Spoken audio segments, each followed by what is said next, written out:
Last week's storm was labelled a once-in-a-century event, but what's about to hit over the weekend isn't set to be as bad.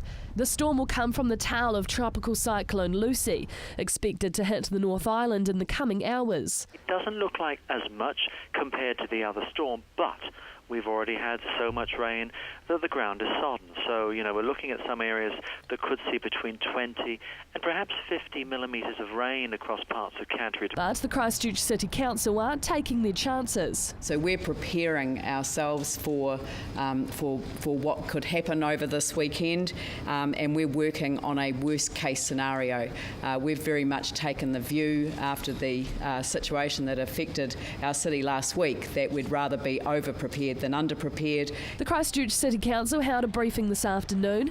Mayor Leanne Dalzell says they're liaising with the Army to secure extra resources should they be needed. Sandbags are going to be available at key locations across the city where flooding is a known risk. Last week, Carrick Street was one of the worst hit areas in Christchurch.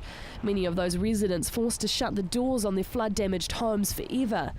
But just over on Spate Street, residents are hoping they won't get hit as hard as last time. Thankfully, my carpets are pulled up. I've just sort of re-dried my house out, and we just hope that it doesn't happen. At least, hopefully it won't flood through the house, I hope. The Metservice are expecting high winds with a risk of flooding, expected to hit in the early hours of Sunday morning.